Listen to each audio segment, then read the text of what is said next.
রাজশাহীতে আগামীকাল জনসভায় যোগ দেবেন বিএনপি চেয়ারম্যান তারেক রহমান এবং এই জনসভার প্রস্তুতির খবর জানানোর জন্য সহকর্মী তারেক মাহমুদ অপেক্ষা করছেন। তারেক, একটু জানাবেন, যেহেতু আগামীকাল এই জনসভা অনুষ্ঠিত হবে এবং নেতাকর্মীরা বেশ উজ্জীবিত, সার্বিক প্রস্তুতি কেমন দেখছেন?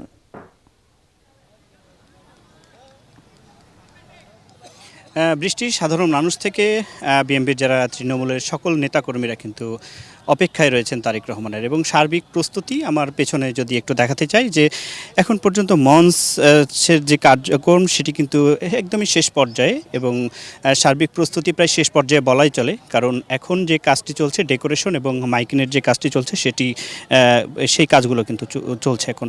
এবং 2 দশকের বেশি সময় কিন্তু পর রাজশাহীতে আসছেন বিএনপি চেয়ারম্যান তারেক রহমান, এবং আগামীকাল দুপুরে কিন্তু রাজশাহীর যে ঐতিহাসিক এই মাদ্রাসা মাঠ, যেটি হাজী মোহাম্মদ মহসিন সরকারি উচ্চ বিদ্যালয়ে যে মাঠটি রয়েছে, সেখানে কিন্তু তিনি বক্তব্য রাখবেন।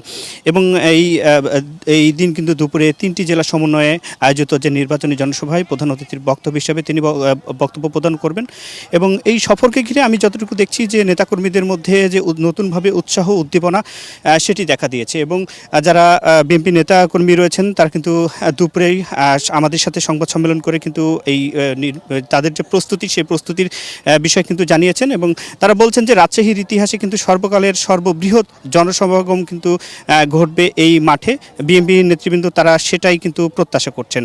এবং এই রাজশাহী, নাটোর, চাঁপাইনবাবগঞ্জ এই 3 জেলা সমন্বয়ে যে আয়োজিত এই বিশাল জনসভায় আমি এই জনসভায় মঞ্চ থেকে 3 জেলার যে বিএনপির মোট 13 জন সংসদীয় প্রার্থীকে আনুষ্ঠানিকভাবে পরিচয় করিয়ে দেবেন কিন্তু তারেক রহমান। এবং রাজশাহী জুড়েই নেতাকর্মীরা আসতে শুরু করেছে, এবং প্রস্তুতি প্রায় বলা যায় যে একদমই শেষ পর্যায়ে, এবং নেতাকর্মীরা আসতে শুরু করেছে।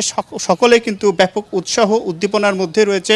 এবং আগামীকালকে তারেক রহমানের যে নির্বাচনী জনসভা সেটি রাজশাহী থেকে নওগাঁ যাবে, নওগাঁ থেকে তারপরে তার যে পিতৃভূমি, তার যে বগুড়া, সেই বগুড়াতে গিয়ে কিন্তু শেষ হবে। বৃষ্টি বিস্তারিত জানাচ্ছিলেন আপনি, অনেক ধন্যবাদ তারেক।